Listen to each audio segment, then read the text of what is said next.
and welcome back to Bible and Audio. Today we're in Judges 8, where we left off the other day. So I'm glad you're here and joining me. Before we start, let's open up in prayer.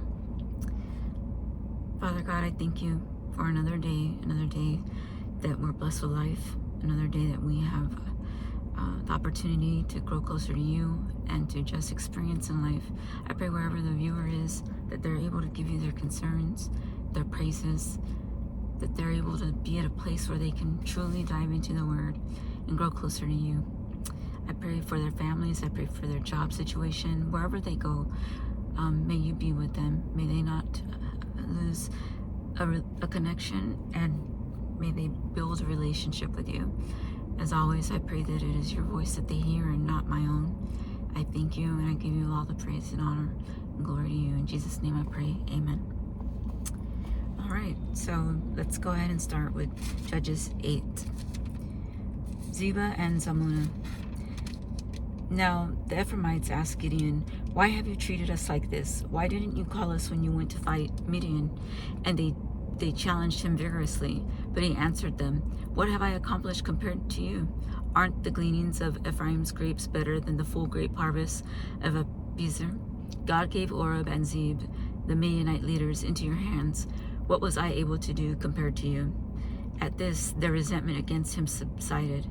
Gideon and his 300 men, exhausted, yet keeping up the pursuit, came to the Jordan and crossed it. He said to the men of Succoth, "Give my troops some bread. They are worn out, and I am still pursuing Zebah and Zalmunna, the kings of Midian." But the officials of Succoth said, "Do you already have the hands of Zebah and Zalmunna in your possession? Why should we give bread to your troops?" Then Gideon replied, "Just for that, when the Lord has given Zebah and Zalmunna into my hand, I will tear your flesh with desert thorns and briars." From there he went up to Peniel and made the same request of them, but they answered as the men of Succoth had. So he said to the men of Peniel, "When I return in triumph, I will tear down this tower." Now Zebah and Zalmunna were in Karkor with a force of about 15,000 men. All that were left in the armies of the eastern peoples, 120,000 swordsmen had fallen. Gideon went up by the route of the nomads east of Nobah and Jogbeha and attacked the unsuspecting army, Zebah and Zalmunna. The two kings of Midian fled, but he pursued them and captured them, routing their entire army. Gideon, son of Joash, then returned from the battle by the pass of Heres. He caught a young man of Succoth and questioned him, and the young man wrote down for him the names of the 77 officials of Succoth, the elders of the town. Then Gideon came and said to the men of Succoth, "Here are Zebah and Zalmunna, about whom you taunted me by saying, 'Do you already have the hands of Zebah and Zalmunna in your possession? Why should we give you bread to your exhausted men?'" He took the elders of the town and taught the men of Succoth a lesson by punishing them with desert thorns and briars. He also pulled down the tower of Peniel and killed the men of the town. Then he asked Zebah and Zalmunna, "What kind of men did you kill at Tabor?" "Men like you," they answered, "each one with the bearing of a prince." Gideon replied, "My brothers, the sons of my own mother, as surely as the Lord lives, if you had spared their lives, I would not kill you." Turning to Jether, his oldest son, he said, "Kill them." But Jether did not draw his sword because he was only a boy and he was afraid. Zebah and Zalmunna said, "Come, do it yourself. As is the man, so is his strength." So Gideon stepped forward and killed them and took the ornaments off their camels' necks. Gideon's ephod. The Israelites said to Gideon, "Rule over us, you, your son, and your grandson, because you have saved us from the hand of Midian." But Gideon told them, "I will not rule over you, nor will my son rule over you. The Lord will rule over you." And he said, I do have one request, that each of you give me an earring from your share of the plunder." It was the custom of the Ishmaelites to wear gold earrings. Okay. They answered, "We'll be glad to give them." So they spread out a garment, and each of them threw a ring from his plunder onto it. The weight of the gold rings he asked for came to 1,700 shekels, not counting the ornaments, the pendants, and the purple garments worn by the kings of Midian, or the chains that were on their camels' necks. Gideon made the gold into an ephod, which he placed in Ophrah, his town. All Israel prostituted themselves by worshiping it there, and it became a snare to Gideon and his family. Remember, they shouldn't be worshiping any idols. So, Gideon's death, verse 28. Thus Midian was subdued before the Israelites and did not raise its head again. During Gideon's lifetime, the land had peace 40 years. Jerubbaal, son of Joash, went back home to live. He had 70 sons of his own, for he had many wives. His concubine, who lived in Shechem, also bore him a son, whom he named Abimelech. Gideon, son of Joash, died at a good old age and was buried in the tomb of his father, Joash, in Ophrah of the Abiezrites. No sooner had Gideon died than the Israelites again prostituted themselves to the Baals. They set up Baal-berith as their god, and did not remember the Lord their God, who had rescued them from the hands of all their enemies on every side. They also failed to show any loyalty to the family of Jerubbaal, that is Gideon, in spite of all the good things he had done for them. Abimelech, chapter 9. Abimelech, son of Jerubbaal, went to his mother's brothers in Shechem and said to them, and to all his mother's clan, ask all the citizens of Shechem, which is better for you, to have all 70 of Jerubbaal's sons rule over you, or just one man? Remember, I am your flesh and blood. When the brothers repeated all this to the citizens of Shechem, they were inclined to follow Abimelech, for they said, he is related to us. They gave him 70 shekels of silver from the temple of Baal-berith, and Abimelech used it to hire reckless scoundrels who became his followers. He went to his father's home in Ophrah, and on one stone murdered his 70 brothers, the son of Jerubbaal. He went to his father's home in Ophrah, and on one stone murdered his 70 brothers, the sons of Jerubbaal. But Jotham, the youngest son of Jerubbaal, escaped by hiding. I just had to read that over because I was taken aback that he murdered 70 of his own brothers. I don't know. I just had to pause. Okay, so much bloodshed in the land and during that time, and brutal as we're reading. Then all the citizens of Shechem and Beth Millo gathered beside the great tree at the pillar in Shechem to crown Abimelech king. When Jotham was told about this, he climbed up on top of the Mount Gerizim and shouted to them, listen to me, citizens of Shechem, so that God may listen to you. One day the trees went out to anoint the king for themselves. They said to the olive tree, be our king. But the olive tree answered, should I give up my oil, by which both gods and humans are honored, to hold sway over the trees? Next the trees said to the fig tree, come and be our king. But the fig tree replied, should I give up my fruit so good and sweet to hold sway over the trees? Then the trees said to the vine, come and be our king. But the vine answered, should I give up my wine, which cheers both gods and humans, to hold sway over the trees? Finally, all the trees said to the thorn bush, come and be our king. Then the thorn bush said to the trees, if you really want to anoint me king over you, come and take refuge in my shade. But if not, then let the fire come out of the thorn bush and consume the cedars of Lebanon. Have you acted honorably and in good faith by making Abimelech king? Have you been fair to Jerubbaal and his family? Have you treated him as he deserves? Remember that my father fought for you and risked his life to rescue you from the hand of Midian. But today you have revolted against my father's family. You have murdered his 70 sons on a single stone and have made Abimelech, the son of his female slave, king over the citizens of Shechem, because he is related to you. So have you acted honorably and in good faith toward Jerubbaal and his family? And his family today? If you have, may Abimelech be your joy, and may you be his too. But if you have not, let the fire come out from Abimelech and consume you, the citizens of Shechem and Beth Millo, and let fire come out from you, the citizens of Shechem and Beth Millo, and consume Abimelech.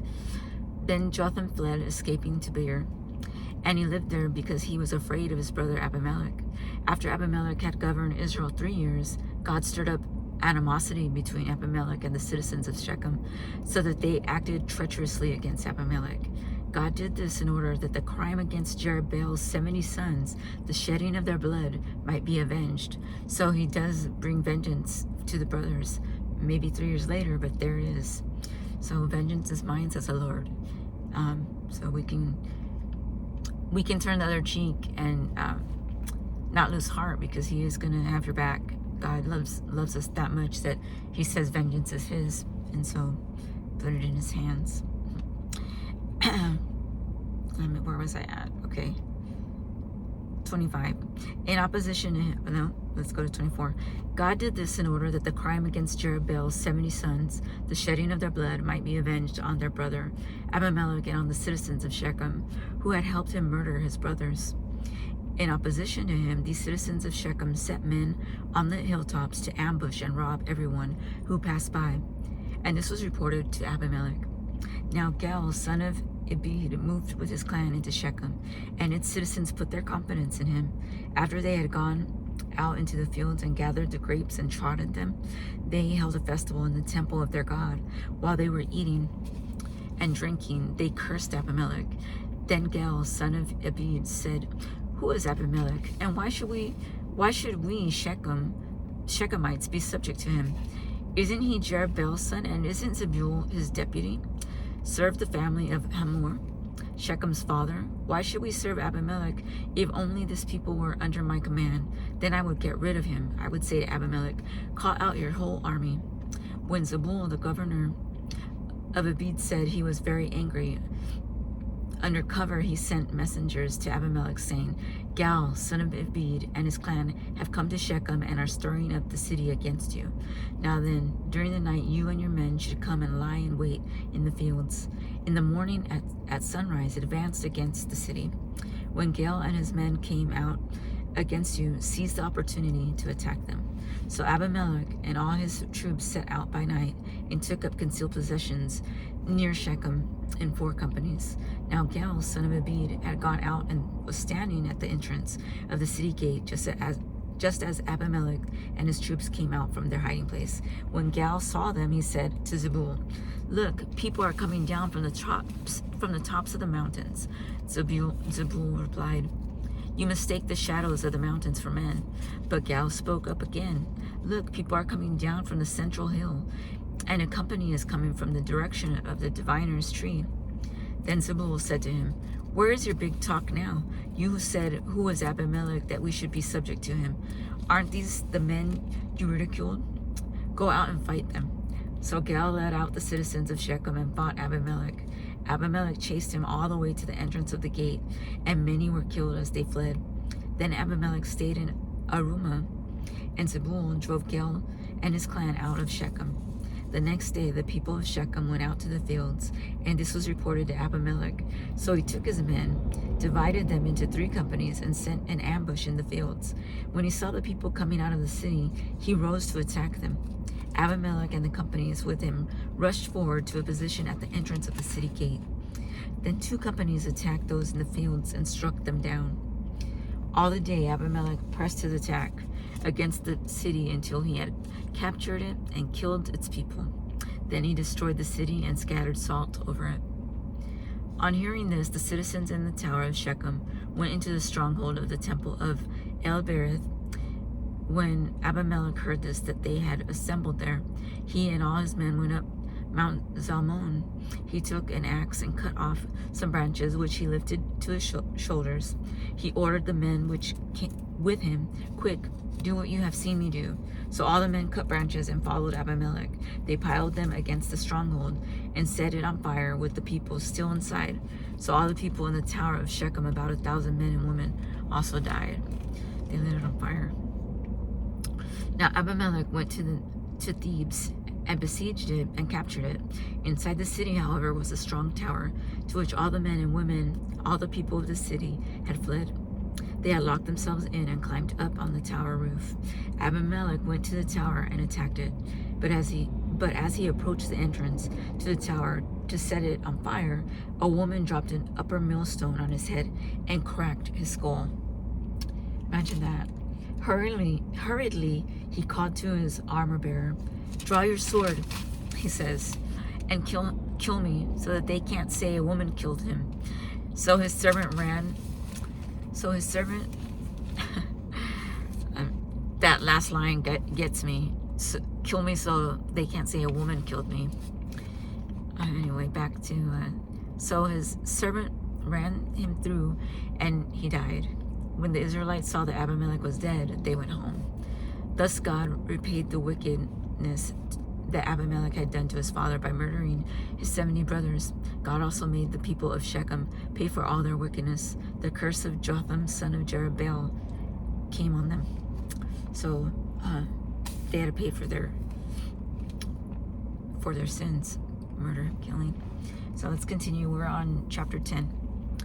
After the time of Abimelech, a man of Issachar named Tola, son of Puah, the son of Dodo, rose to save Israel. He lived in Shamir in the hill country of Ephraim.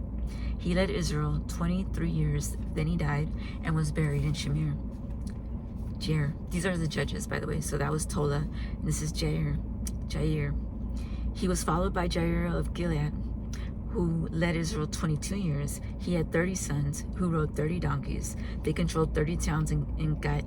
I never know if I'm saying this right, Gilead. So if I'm not, forgive me. Which this day are called Havoth Jair. When Jair died, he was buried in Kaman. Jephthah. This is another judge. Again, the Israelites did evil in the eyes of the Lord. They served the Baals and the Ashtoreths and the gods of Aram, the gods of Sidon, the gods of Moab, the gods of the Ammonites, and the gods of the Philistines. So there were no limits in who they were worshiping. And because the Israelites forsook the Lord and no longer served him, he became angry with them. He sold them into the hands of the Philistines and the Ammonites, who that year shattered and crushed them. For 18 years they oppressed all the Israelites on the east side of the Jordan in Gilead, the land of the Amorites. The Ammonites also crossed the Jordan to fight against Judah, Benjamin, and Ephraim. Israel was in the great distress. Then the Israelites cried out to the Lord, "We have sinned against you, forsaking our God and serving the Baals." The Lord replied, "When the Egyptians, the Amorites, the Ammonites, and the Philistines, the Sidonians, the Amalekites, and the Maonites oppressed you, and you cried to me for help, did I not save you from their hands? But you have forsaken me and served other gods. So I will no longer save you. Go and cry out to the gods you have chosen. Let them save you when you are in trouble." But the Israelites said to the Lord, "We have sinned. Do with us whatever you think is best, but please rescue us now." Then they got rid of their foreign gods among them and served the Lord. And he could bear Israel's misery no longer. When the Ammonites were called to arms and camped in Gilead, the Israelites assembled and camped at Mizpah. The leaders of the people of Gilead said to each other, "Whoever will take the lead in attacking the Ammonites will be head over all who live in Gilead." Chapter 11. Jephthah, the Gileadite, was a mighty warrior. His father was Gilead. His mother was a prostitute. Gilead's wife also bore him sons, and when they were grown up, they drove Jephthah away.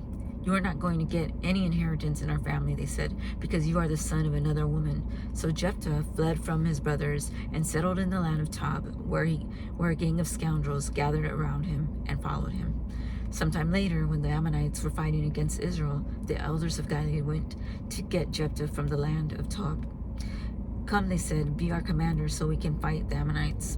Jephthah said to them, "Didn't you hate me and drive me from my father's house? Why do you come to me now when you're in trouble? Why do you come to me now when you're in trouble?" The elders of Gilead said to him, "Nevertheless, we are turning to you now. Come with us to fight the Ammonites, and you will be head over all of us who live in Gilead." The nerve, right? They want to kill him, and then now they want to, anyway. So Jephthah answered, "Suppose you take me back to fight the Ammonites, and the Lord gives them to me. Will I really be your head?" The elders of Gilead replied, "The Lord is our witness. We will certainly do as you say." So Jephthah went with the elders of Gilead, and the people made him head and commander over them. And he repeated all his words before the Lord in Mizpah. Then Jephthah sent messengers to the Ammonite kings with the question, What do you have against me that you have attacked my country? The king of the Ammonites answered Jephthah's messengers, when Israel came up out of Egypt, they took away my land from the Arnon to Jabbok, all the way to the Jordan. Now give it back peaceably. Jephthah sent back messengers to the Ammonite king, saying, this is what Jephthah says. Israel did not take the land of Moab or the land of Ammonites, but when they came up out of Egypt, Israel went through the wilderness to the Red Sea and on to Kadesh. Then Israel sent messengers, so he sent messengers to the king of Edom, saying, give us permission to go through your country.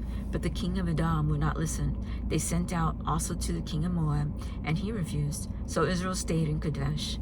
Next they traveled through the wilderness, skirted the lands of Edom and Moab, passed along the eastern side of the country of Moab, and camped on the other side of Arnon. They did not enter the territory of Moab, for the Arnon was its border. Then Israel sent messengers to Sihon, king of the Amorites, who ruled in Heshbon, and said to him, let us pass through your country to our own place. Sihon, however, did not trust Israel. He didn't trust them to pass through his territory. He mustered all his troops and encamped at Jahaz and fought with Israel. Then the Lord, the God of Israel, gave Sihon and his whole army into the Israelite hands, and they defeated them. Israel took over all the land of the Amorites who lived in the country, capturing all of it from Arnon to the Jabbok, and from the desert to the Jordan. Now since the Lord, the God of Israel, has driven the Amorites out before his people, I just was uncomfortable for a minute. God of Israel has driven the Amorites out before his people, Israel, what right have you to take it over? Will you not take what your God, Chemosh, gives you? Likewise, whatever the Lord our God has given us, we will possess. Are you any better than Balak, son of Zippor, king of Moab? Did he ever quarrel with Israel or fight with them? For 300 years, Israel occupied Heshbon, Aroer, the surrounding settlements, and all the towns along the Arnon. Why didn't you retake them during those times? I have not wronged you, but you are doing me wrong by waging war against me. Let the Lord, the judge, decide the dispute this day between the Israelites and the Ammonites. The king of Ammon, however, paid no attention to the messenger Jephthah sent him. Then the Spirit of the Lord came on Jephthah. He crossed Gilead, and in Manasseh passed through Mizpah of Gilead, and from there he advanced against the Ammonites. And Jephthah made a vow to the Lord, if you give the Ammonites into my hands, whatever comes out of the door of my house to meet me when I return in triumph from the Ammonites will be the Lord's. Oh, this one's heavy, so let's keep reading. It will be the Lord. So if he lets him conquer over the Ammonites, he's saying whoever comes out of the castle door, he's gonna dedicate it to the Lord, give him to the Lord, right? So he has no clue who's coming through the castle gates. And I will sacrifice it as a burnt offering.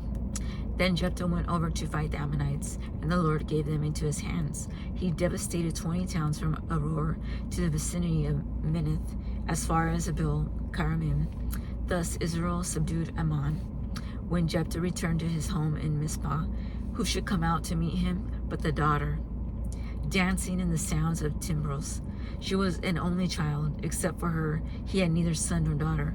When he saw her, he tore his clothes and cries, "Oh no, my daughter, you have brought me down and I am devastated. I have made a vow to the Lord that I cannot break." "My father," she replied, "you have given your word to the Lord. Do to me just as you promised. Now that the Lord has avenged you of your enemies, the Ammonites. But grant me this one request," she said. "Give me 2 months to roam the hills and weep with my friends, because I will never marry." "You may go," he said. And he let her go for 2 months. She and her friends went into the hills and wept because she would never marry. After the 2 months, she returned to her father, and he did to her as he had vowed, and she was a virgin. From this comes the Israel tradition that each year the young women of Israel go out for 4 days to commemorate the daughter of Jephthah the Gileadite. That's sad to me, but unlike the story of Abraham and Isaac, where Isaac saved his son, he doesn't have to sacrifice him. Here, he's still faithful and he does sacrifice the daughter. Chapter 12. Jephthah and Ephraim. I'm not saying that what the difference is, why one was saved and why the other was not, but he was faithful. Jephthah and Ephraim, chapter 12. The Ephraimite forces were called out, and they crossed over to Zephon. They said to Jephthah, "Why did you go to fight the Ammonites without calling us to go with you? We're going to burn down your house over your head." Jephthah answered, "I and my people were engaged in a great struggle with the Ammonites, and although I called you, you didn't save me out of their hands. When I saw that you wouldn't help, I took my life in my hands and crossed over to fight the Ammonites, and the Lord gave me victory over them. Now why have you come up today to fight?" So they're angry and they want to fight him. Jephthah then called together the men of Gilead and fought against Ephraim. The Gileadites struck them down because the Ephraimites had said, "You Gileadites are renegades from Ephraim and Manasseh." The Gileadites captured the fords of the Jordan leading to Ephraim. And whenever a survivor of Ephraim said, "Let me cross over," the men of Gilead asked him, "Are you an Ephraimite?" If he replied no, they said, "All right, say Shibboleth." If he said Siboleth, so they have to repeat a word. So if he says it, because he could not pronounce the word correctly, they seized him. They would seize me. I'm not pronouncing it correctly. They seized him and killed him at the fords of the Jordan. 42,000 Ephraimites were killed at the time. Jephthah led Israel 6 years. Then Jephthah the Gileadite died and was buried in a town in Gilead. I really hope that you're able to follow along, because some of these stories are amazing to me. So 42,000 Ephraimites couldn't pronounce the word, apparently. Ibzan, Elon, and Abdon. After him, Ibzan of Bethlehem led Israel. He had 30 sons and 30 daughters. He gave his daughters away in marriage to those outside his clan. And for his sons he brought in 30 young women as wives from outside his clan. Ibzan led Israel 7 years. Then Ibzan died and was buried in Bethlehem. After him, Elon the Zebulunite led Israel 10 years. Then Elon died and was buried in Aijalon in the land of Zebulun. After him, Abdon, son of Heliel from Parathon, led Israel. He had 40 sons and 30 grandsons who rode on 70 donkeys. He led Israel 8 years. Then Abdon, son of Heliel, died and was buried at Parathon in Ephraim, in the hill country of the Amalekites. Chapter 13. The birth of Samson. Again the Israelites did evil in the eyes of the Lord. So the Lord delivered them into the hands of the Philistines for 40 years. A certain man of Zorah named Manoah from the clan of the Danites had a wife who was childless, unable to give birth. The angel of the Lord appeared to her and said, "You are barren and childless, but you are going to become pregnant and give birth to a son. Now see to it that you drink of no wine or other fermented drink, and that you do not eat anything unclean. You will become pregnant and have a son whose head is never to be touched by a razor, because the boy is to be a Nazarite, dedicated to God from the womb. He will take the lead in delivering Israel from the hands of the Philistines." Then the woman went to her husband and told him, "A man of God came to me. He looked like an angel of God, very awesome.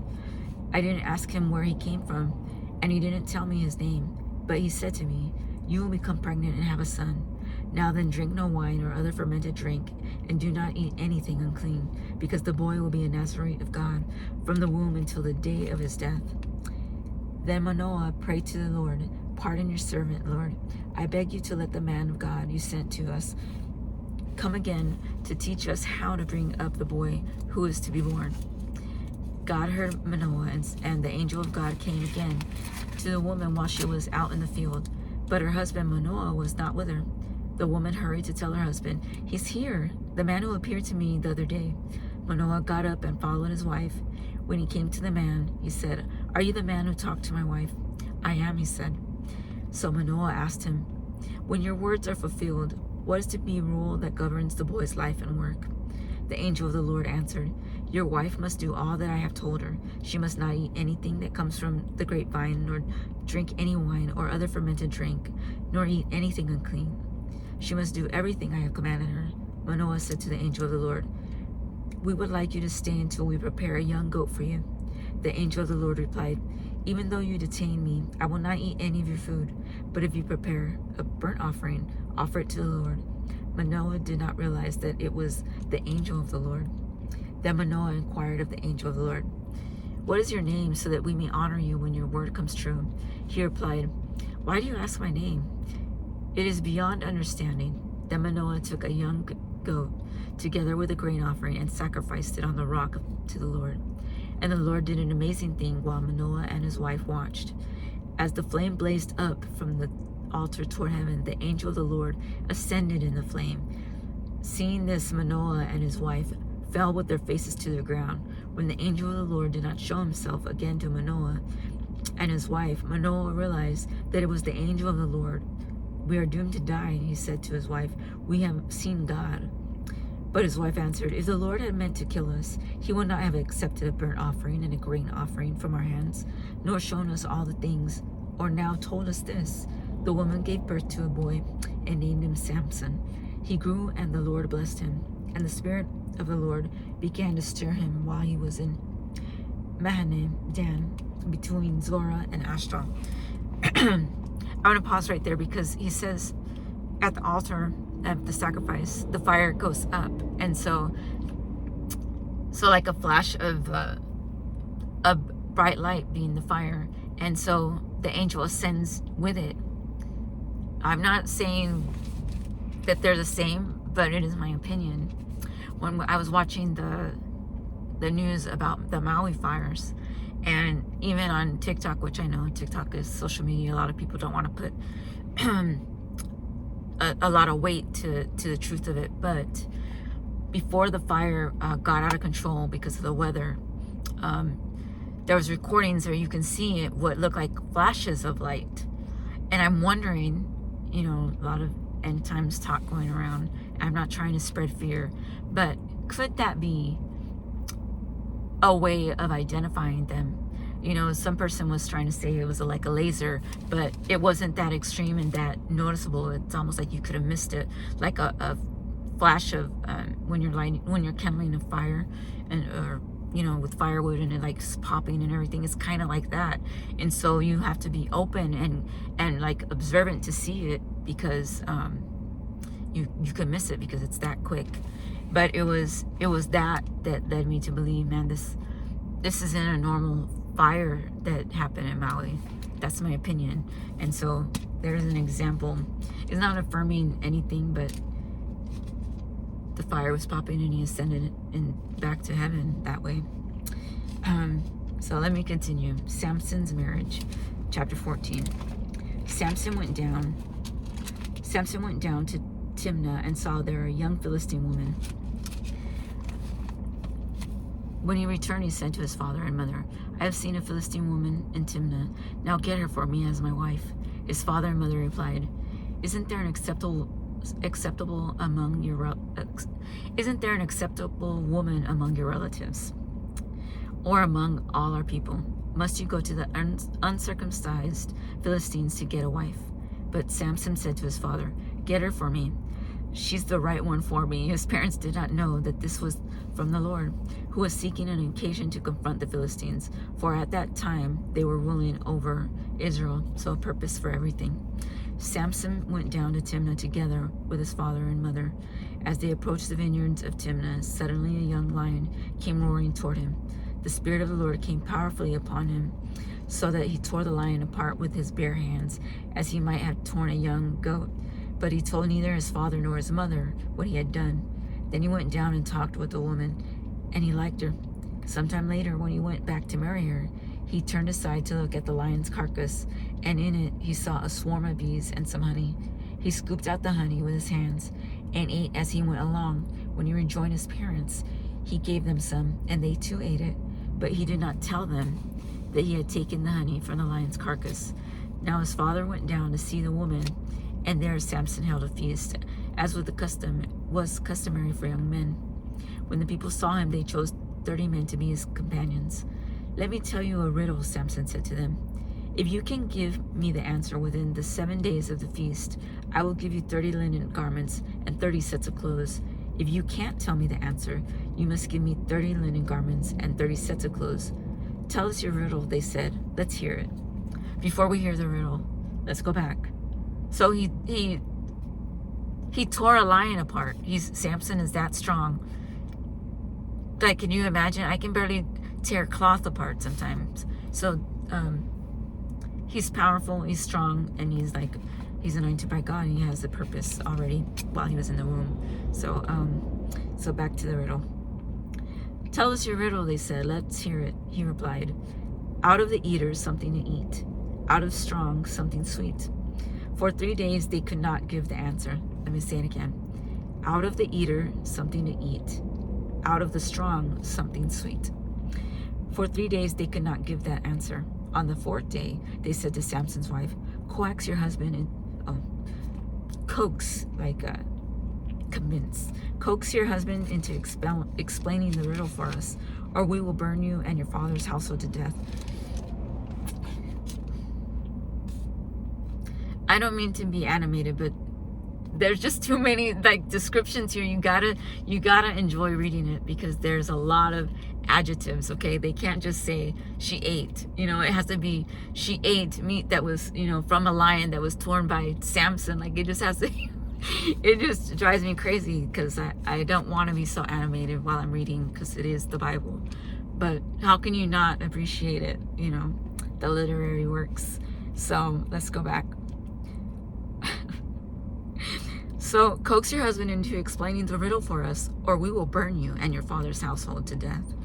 Did you invite us here to steal our property? Then Samson's wife threw herself on him, sobbing, you hate me. You don't really love me. You've given my people a riddle, but you haven't told me the answer. I haven't even explained it to my father or mother, he replied. So why should I explain it to you? She cried the whole 7 days of the feast. So on the 7th day, he finally told her, because she continued to press him. She in turn explained the riddle to her people. Before sunset on the 7th day, the men of the town said to him, what is sweeter than honey? What is stronger than a lion? Samson said to them, if you had not plowed with my heifer, you would not have solved my riddle. Then the Spirit of the Lord came powerfully upon him. He went down to Ashkelon, struck down 30 of their men, stripped them of everything, and gave their clothes to those who had explained the riddle. Burning with anger, he returned to his father's home, and Samson's wife was given to one of his companions who had attended him at the feast. So Samson didn't like that he had to pay up on the bet, and he doesn't know yet that it was his wife that said. I think that's how I see it. He's angry because he lost the bet. Samson's vengeance on the Philistines, chapter 15. Later on, at the time of the wheat harvest, Samson took a young goat and went to visit his wife. He said, I'm going to my wife's room, but her father would not let him go in. I was so sure you hated her, he said, that I gave her to your companion. Isn't her younger sister more attractive? Take her instead. Samson said to them, this time I have a right to get even with the Philistines. I will really harm them. So he went out and caught 300 foxes and tied them tail to tail, and he tied them tail to tail in pairs. That's another one. So, Lord, only you. So he could do it better than anybody. So, and he is. These adjectives are killing me. So he went out and caught 300 foxes and tied them tail to tail in pairs. He then fastened a torch to every pair of tails, lit the torches, and let the foxes loose in the standing grain of the Philistines. He burned up the shocks and standing grain together with the vineyards and olive groves.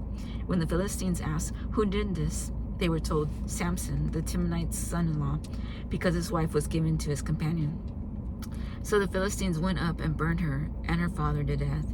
Samson said to them, since you've acted like this, I swear that I won't stop until I get my revenge on you. He attacked them viciously and slaughtered many of them. Then he went down and stayed in a cave in the rock of Etam. The Philistines went up and camped in Judah. Spreading out near Lehi, the people of Judah asked, why have you come to fight us? We have come to take Samson prisoner, they answered, to do to him as he did to us. Then 3,000 men from Judah went down into the cave in the rock of Etam and said to Samson, "Don't you realize that the Philistines are rulers over us? What have you done to us?" He answered, "I merely did to them what they did to me." They said to him, "We've come to tie you up and hand you over to the Philistines." Samson said, "Swear to me that you won't kill me yourselves." "Agreed," they answered.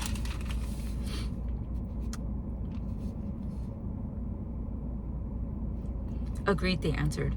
"We will only tie you up and hand you over to them. We will not kill you." So they bound him with 2 new ropes and led him up from the rock. As he approached Lehi, the Philistines came toward him, shouting. The Spirit of the Lord came powerfully upon him. The ropes on his arms became like charred flax, and the bindings dropped from his hands. Finding a fresh jawbone of a donkey, he grabbed it and struck down 1,000 men. That's crazy how that happened. So let me explain, okay? So the Spirit of the Lord came upon him, so where he was bound with the ropes, he was able to get out of them. It was like straw. He just was overcome by the Spirit of the Lord, that he was that strong. But then he I don't know how he did it. Maybe he punched the donkey and he grabs the jawbone, and then he uses that as his weapon to kill all of these men. And 1,000 men were struck down that day by Samson. So it's incredible the strength that God can bless you with. Just saying. Verse 16. Then Samson said, "With a donkey jawbone, I have made donkeys of them. With a donkey's jawbone, I have killed 1,000 men." When he finished speaking, he threw away the jawbone, and the place was called Ramath Lehi. Because he was very thirsty, he cried out to the Lord, "You have given your servant this great victory. Must I now die of thirst and fall into the hands of the uncircumcised?" Then God opened up the hollow place in Lehi, and water came out of it. When Samson drank, his strength returned and he revived. So the spring was called En-Hakkore, and it is still there in Lehi. Samson led Israel for 20 years in the days of the Philistines. I was going to stop, but I'm going to keep reading because this is Samson and Delilah next. Just remember, I do, I take note of the blessings that he performs on his people, or when they cry out to him, and when they're not deserving, right? So they're serving other gods, Israelites, and they keep going back and forth on who they will worship. And God, because he loves them, he still brings them through one way or another. Here, Samson is not only blessed with this awesome strength and should have just that to be thankful for, he still complains about not having water to God, and God just opens up, out of nowhere there's fresh water for him to drink. So we should not be afraid of what we go to the Lord for in prayer, and what we need, because he does love his children, and it might not be in the timing that we want, it might not be exactly what we asked for, but he does know what is best for us. And so just to keep that mindful, if it ever comes up again, Samson and Delilah, chapter 16. One day Samson went to Gaza, where he saw a prostitute. He went in, spent the night with her. The people of Gaza were told, "Samson is here." So they surrounded the place and lay in wait for him all night in the city gate. They made no move during the night, saying, "At dawn we'll kill him." But Samson lay there only until the middle of the night. Then he got up and took hold of the doors of the city gate together with 2 posts, and tore them loose, bar and all. He lifted them to his shoulders and carried them to the top of the hill that faces Hebron. Sometime later, he fell in love with a woman in the valley of Sorek, whose name was Delilah. The rulers of the Philistines went to her and said, "See if you can lure him into showing you the secret of his great strength, and how we can overpower him, so we may tie him up and subdue him. Each one of us will give you 1,100 shekels of silver." So Delilah said to Samson, "Tell me the secret of your great strength, and how you can be tied up and subdued." Samson answered her, "If anyone ties me with 7 fresh bowstrings that have not been dried, I'll become as weak as he's telling her a lie, but he's saying, I'll become as weak as any other man. Then the rulers of the Philistines brought her 7 fresh bowstrings that had not been dried, and she tied him with them. With men hidden in the room, she called to him, Samson, the Philistines are upon you. But he snapped the bowstrings as easily as a piece of string snaps when it comes close to a flame. So the secret of his strength was not discovered. Then Delilah said to Samson, You have made a fool of me. You lied to me. Come now and tell me how you can be tied.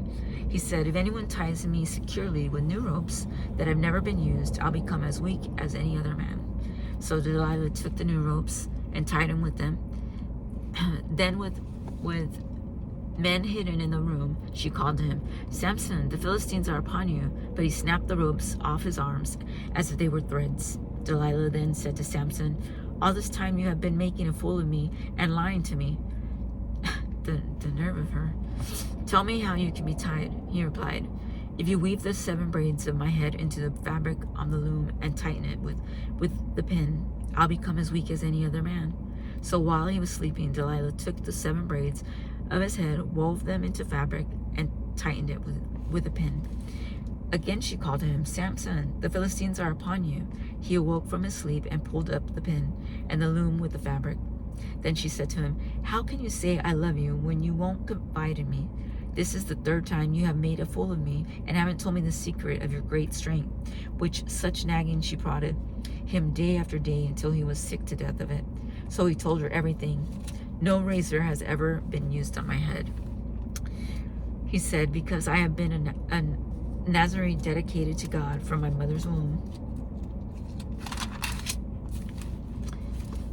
If my head were shaved, my strength would leave me, and I would become as weak as any other man. Now this here is the truth. When Delilah saw that he had told her everything, she sent word to the rulers of the Philistines, Come back one more. He has told me everything. So the rulers of the Philistines returned with the silver in their hands. So the ruler of the Philistines returned with the silver in their hands. After putting him to sleep on her lap, she called for someone to shave off the 7 braids of his hair, and so began to subdue him, and his strength left him. Then she called Samson, The Philistines are upon you. He awoke from his sleep and thought, I'll go out as before and shake myself free. But he did not know that the Lord had left him. Then the Philistines seized him, gouged out his eyes, and took him down to Gaza.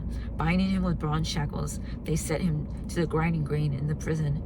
But the hair on his head began to grow again after it had been shaved. So the presence of the Holy Spirit wasn't with him. So he has no eyes here, he's blind, and he's in Gaza. The death of Samson. Verse 23.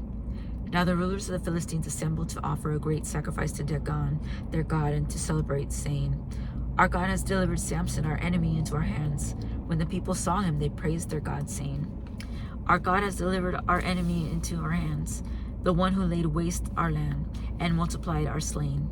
While they were in the high spirits, they shouted, Bring out Samson to entertain us. So they called Samson out of the prison, and he performed for them.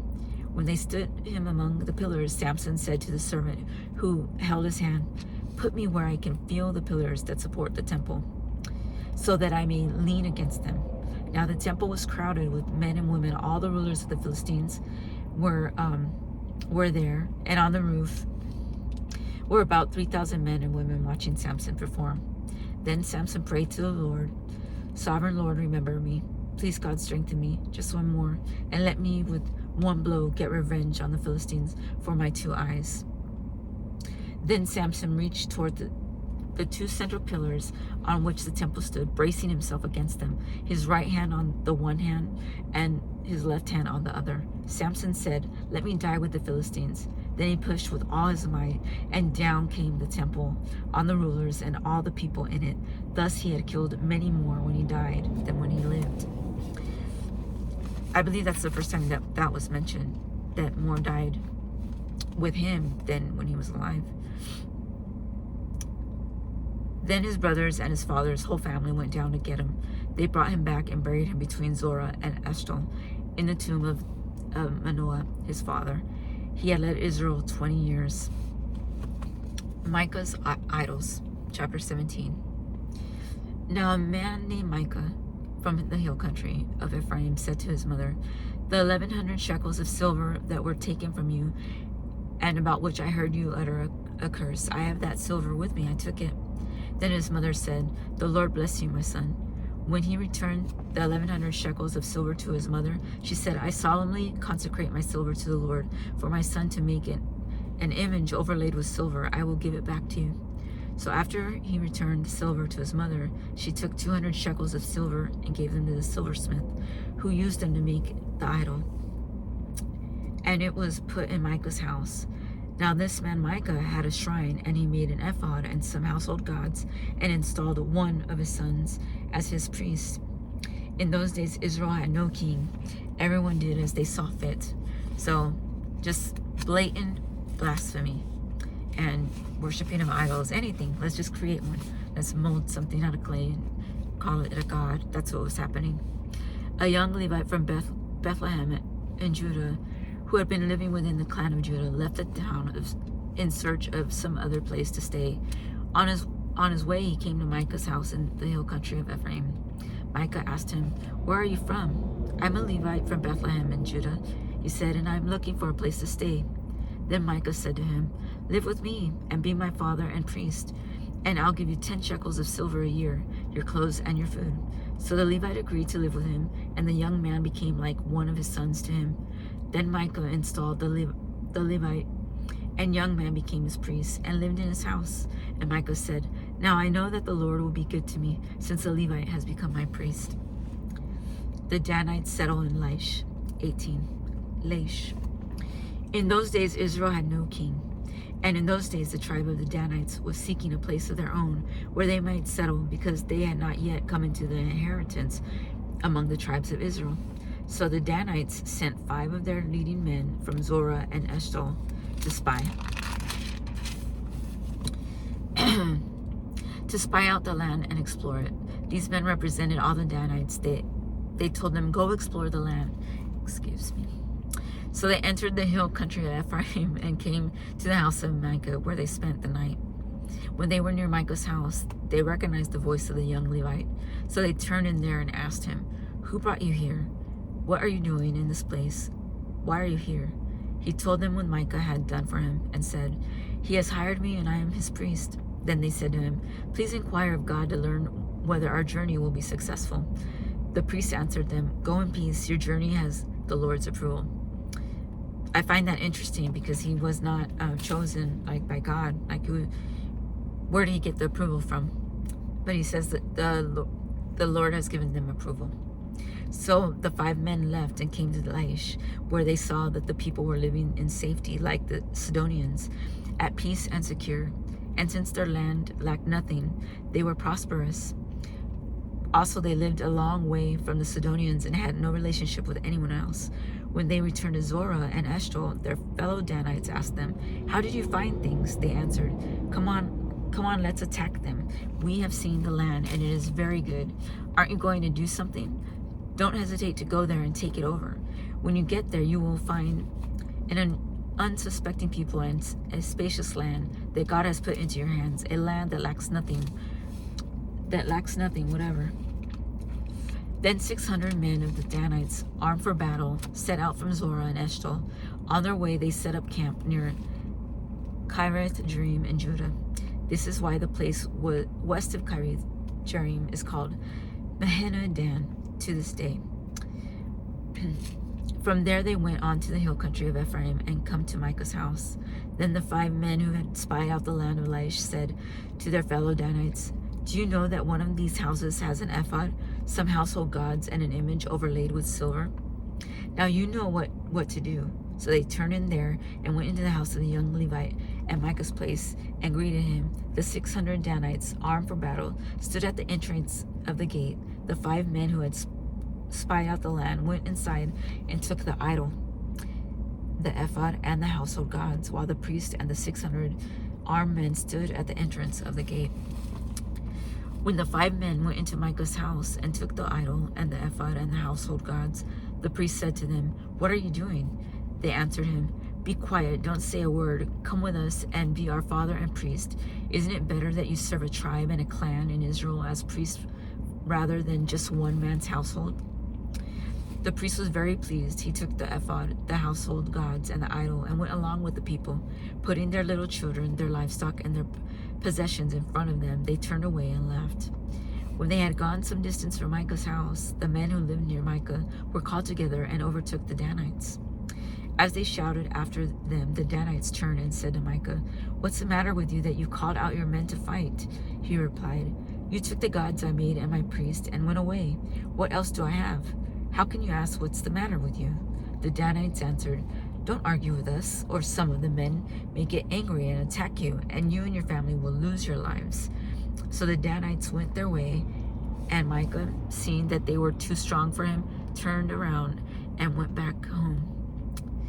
Then they took what Micah had made and his priest and went on to Laish against the people at peace and secure. They attacked them with the sword and burned down their city. There was no one to rescue them because they lived a long way from Sidon and had no relationship with anyone else. The city was a valley near Beth Rahab. The Danites rebuilt the city and settled there. They named it Dan after their ancestor Dan, who was born in Israel. Though the city used to be called Laish, there the Danites set up for themselves the idol, the Jonathan, son of Gershom, the son of Moses, and his sons were priests for the tribe of Dan until the time of the captivity of the land. They continued to use the idol Micah had made all the time the house of God was in Shiloh. A Levite and his concubine, 19. In those days, Israel had no king. Now a Levite, who lived in a remote area in the hill country of Ephraim, took a concubine from Bethlehem in Judah, but she was unfaithful to him. I think everybody's unfaithful right now because there's no... let me just keep reading. But she was unfaithful to him. She left him and went back to her. She went back to her parents' home in Bethlehem, Judah. After she had been there 4 months, her husband went to her to persuade her to return. He had with him his servant and 2 donkeys. She took him into her parents' home, and when her father saw him, he gladly welcomed him. His father-in-law, the woman's father, prevailed on him to stay. So he remained with him 3 days, eating and drinking and sleeping there. On the 4th day, they got up early and prepared to leave. But the woman's father said to his son-in-law, "Refresh yourself with something to eat, then you can go." So the 2 of them sat down to eat and drink together. Afterwards, the woman's father said, "Please stay tonight and enjoy yourself." And when the man got up to go, his father-in-law persuaded him. So he stayed there that night. On the morning of the 5th day, when he rose to go, the woman's father said, "Refresh yourself, wait till afternoon." So the 2 of them ate together. Then when the man with his concubine and his servant got up to leave, his father-in-law, the woman's father, said, "Now look, it's almost evening. Spend the night here. The day is nearly over. Stay and enjoy yourself. Early tomorrow morning you can get up and be on your way home." But unwilling to stay another night, he was probably getting tired of this, but unwilling to stay another night, the man left and went toward Jebus, that is in Jerusalem, with his 2 saddle donkeys and his concubine. When they were near, I won't dig into that too much, but I find it interesting that she's concubine. Concubine means slave. And they're married though, so that's his father-in-law, so it is still correct, but I thought there was a law that they couldn't marry their concubine, but here they do. So, verse 11. When they were near Jebus and the day was almost gone, the servant said to his master, "Come, let's stop at the city of the Jebusites and spend the night." His master replied, "No, we won't go into any city whose people are not Israelites. We will go on to Gibeah," he added. "Come, let's try to reach Gibeah or Ramah and spend the night in one of those places." So they went on, and the sun set as they neared Gibeah in Benjamin. There they stopped to spend the night. They went out and sat in the city square, but no one took them in for the night.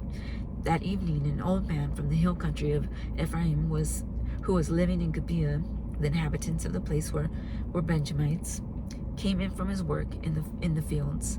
When he looked and saw that the traveler in the city square, the old man asked, "Where are you going? Where did you come from?"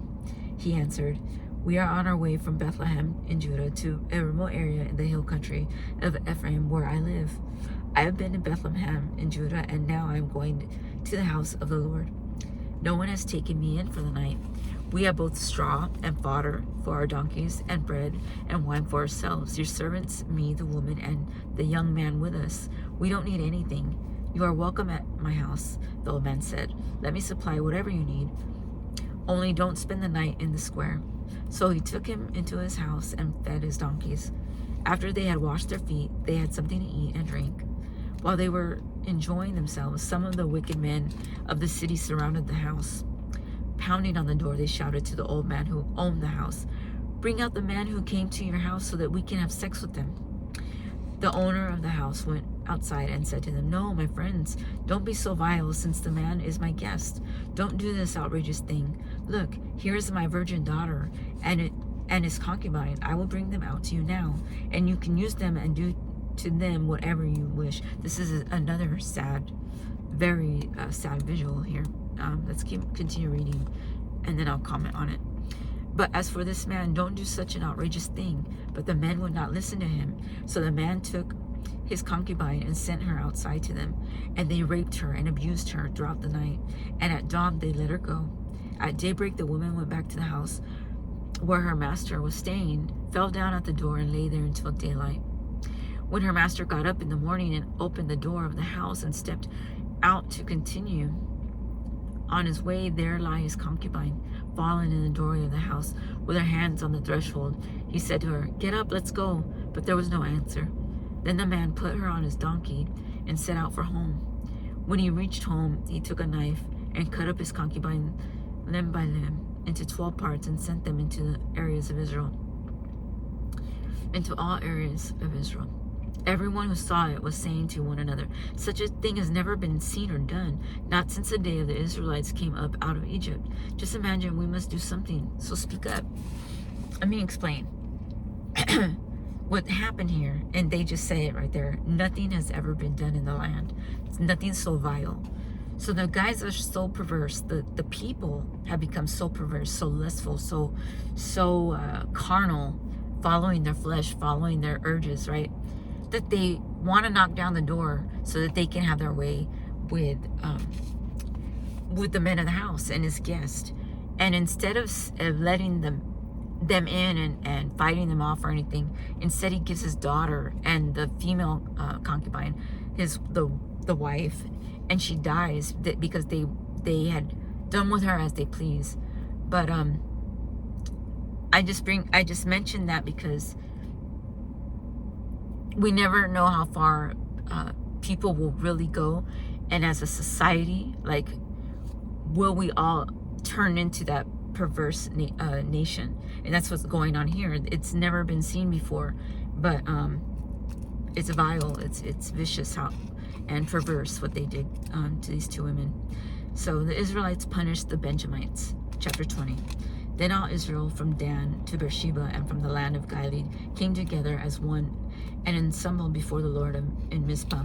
The leaders of all the people of the tribes of Israel took their place in the assembly of God's people, 400,000 men armed with swords. The Benjamites heard that the Israelites had gone up to Mizpah. Then the Israelites said, "Tell us how this awful thing happened." So the Levite, the husband of the murdered woman, said, "I and my concubine came to Gibeah in Benjamin to spend the night. During the night, the men of Gibeah came after me and surrounded the house, intending to kill me." Pause. He's an Israelite. They've fallen away again, back and forth, teeter-tottering on right and wrong, and worshiping gods, and then asking God for forgiveness again. The Benjamites are not Israelite. Well, I don't believe that they are. So let's just keep going. So during the night, the men of Gibeah came after me and surrounded the house, intending to kill me. They raped my concubine, and she died. I took my concubine, cut her into pieces, and sent one piece to each region of Israel's inheritance, because they committed this lewd and outrageous act in Israel. Now all the Israelites, speak up and tell me what you have decided to do. All the men rose up together as one, saying, "None of us will go home. No, not one of us will return to his house. But now this is what we'll do to Gibeah. We'll go up against it in the order decided by casting lots. We'll take 10 men out of every 100 from all the tribes of Israel, and 100 from 1,000, and 1,000 from 10,000 to get provisions for the army. Then when the army arrives at Gibeah in Benjamin, it can give them what they deserve for this outrageous act done in Israel. So all the Israelites got together and united as one against the city. The tribes of Israel sent messengers throughout the tribe of Benjamin, saying, "What about this awful crime that was committed among you? Now turn those wicked men of Gibeah over to us, so that we may put them to death and purge the evil from Israel." So they're recognizing that it is evil and that it must be put out, like done away with. But the Benjaminites would not listen to their fellow Israelites. So they are Israelites. I'm sorry. I was almost going to assume that they were not. I'm going to continue. 14. From there, the towns they came together at Gibeah to fight against the Israelites. At once, the Benjamites mobilized 26,000 swordsmen from their towns, in addition to the 700 able young men from those living in Gibeah. Among all these soldiers, there were 700 select troops who were left-handed, each of whom could sling a stone at a hair and not miss. Israel, apart from Benjamin, mustered 400,000 swordsmen, all of them fit for battle. The Israelites went up to Bethel and inquired of God. They said, "Who of us is to go up first to fight against the Benjamites?" The Lord replied, "Judah shall go first." The next morning, the Israelites got up and pitched camp near Gibeah. The Israelites went out to fight the Benjaminites and took up battle positions against them at Gibeah. The Benjamites came out of Gibeah and cut down 22,000 Israelites on the battlefield that day. But the Israelites encouraged one another and again took up their positions where they had stationed themselves the first day. The Israelites went up and wept before the Lord until evening. And they inquired of the Lord. They said, "Shall we go up again and fight against the Benjamites, our fellow Israelites?" The Lord answered, "Go up against them." Then the Israelites drew near to Benjamin the second day. This time when the Benjamites came out from Gibeah to oppose them, they cut down another 18,000 Israelites, all of them armed with swords. Then all the Israelites, the whole army, went up to Bethel, and there they sat weeping before the Lord. They fasted that day until evening and presented burnt offerings and fellowship offerings to the Lord. And the Israelites inquired of the Lord. In those days the ark of the covenant of God was there, with Phinehas, son of Eleazar, the son of Aaron, ministering before it. They asked, "Shall we go up again to fight against the Benjamites, our fellow Israelites, or not?" The Lord responded, "Go, for tomorrow I will give them into your hands, so there will be victory," the Lord says. Then Israel set an ambush around Gibeah. They went up against the Benjamites on the third day and took up positions against Gibeah as they had done before. The Benjamites came out to meet them and were drawn away from the city. They began to inflict casualties on the Israelites as before, so that about 30 men fell in open field and on the roads, the one leading to Bethel and the other to Gibeah. While the Benjamites were saying, "We are defeating them as before," the Israelites were saying, "Let's retreat and draw them away from the city to the roads." All the men of Israel moved up from their places and took up positions at Baal Tamar, and the Israelite ambush charged out of its place on the west of Gibeah. Then 10,000 of Israel's able young men made a frontal attack on Gibeah. The fighting was so heavy that the Benjamites did not realize how near disaster was. The Lord defeated Benjamin before Israel, and on that day the Israelites struck down 25,100 Benjamites, all armed with swords. Then the Benjamites saw that they were beaten. Now the men of Israel had given away before Benjamin, because they relied on the ambush they had set near Gibeah. Those who had been in ambush made a sudden dash into Gibeah, spread out, and put the whole city to the sword. The Israelites had arranged with the ambush that they should send up a great cloud of smoke from the city, and then the Israelites would counterattack. The Benjamites had begun to inflict casualties in the Israelites, about 30. And they said, "We are defeating them as in the first battle."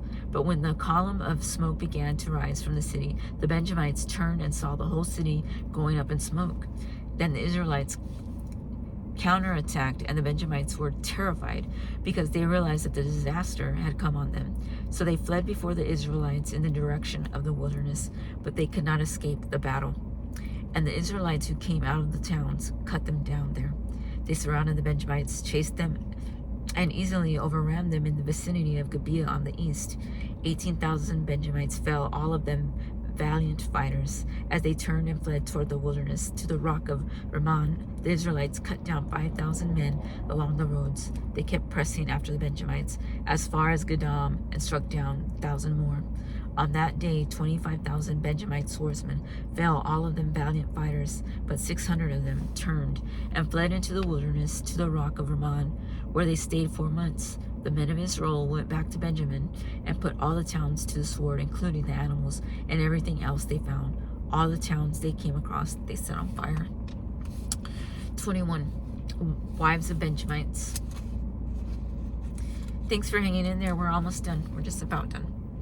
Wives for the Benjamites, chapter 21.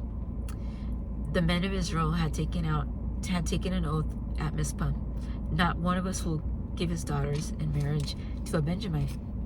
The people went to Bethel, where they sat before God until evening, raising their voices and weeping bitterly. Lord God of Israel, they cried, why has this happened to Israel? Why should one tribe be missing from Israel today? Early the next day, the people built an altar and presented burnt offerings and fellowship offerings. Then the Israelites, who from all the tribes of Israel has failed to assemble before the Lord, for they had taken a solemn oath that anyone who failed to assemble before the Lord at Mizpah was to be put to death. Now the Israelites grieved for the tribe of Benjamin, their fellow Israelites. Today one tribe is cut off from Israel, they said. It's a solemn day. Today one tribe is cut off from Israel, they said. How can we provide wives for those who are left, since we have taken an oath by the Lord not to give them any of our daughters in marriage? Then they asked, which one of the tribes of Israel failed to assemble before the Lord at Mizpah? They discovered that no one from Jabesh Gilead had come to the camp for the assembly, for they had counted the people. They found that none of the people of Jabesh Gilead were there, because the tribes were spread out, but they were all to come together for this, and one tribe is missing. So that is oh goodness, which one was failed to assemble? They discovered that no one from Jabesh Gilead did not show up. So the assembly sent 12,000 fighting men with instructions to go to Jabesh Gilead and put to the sword those living there, including the women and the children. This is what you are to do. They said, kill every male and every woman who is not a virgin. They found among the people living in Jabesh Gilead 400 young women who had never slept with a man, and they took them to the camp at Shiloh in Canaan. Then the whole assembly sent an offer of peace to the Benjamites at the rock of Rimmon. So the Benjamites returned at the time and were given the woman of Jabesh Gilead who had been spared, but there were not enough for all of them.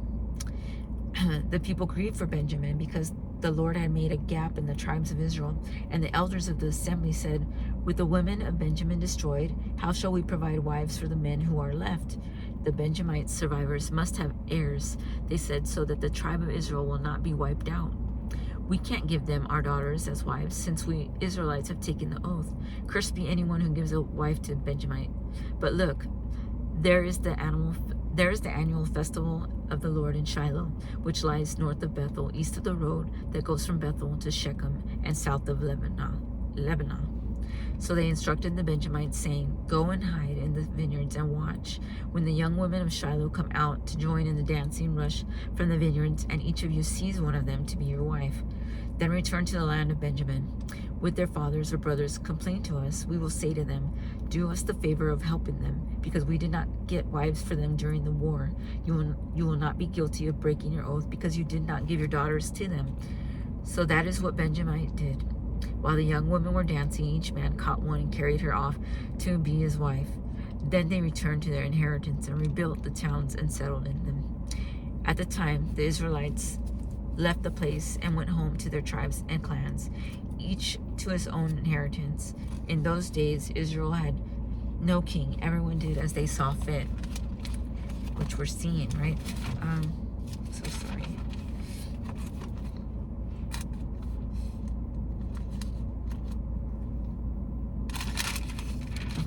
sorry about that. I didn't want to lose my place. That was the ending. I'm sorry I made it so blunt like that, but that was the ending of Judges. A time of many judges, a time when Israelites were going away from the covenant, and that climactic part where that vile evil was done, and nothing had ever been done like that before. That was to me, that's saying a lot about the people and where they were at. And you think about like Sodom and Gomorrah and how like God has to do a cleansing, and then you have that happen. Like with the flood, they just were living in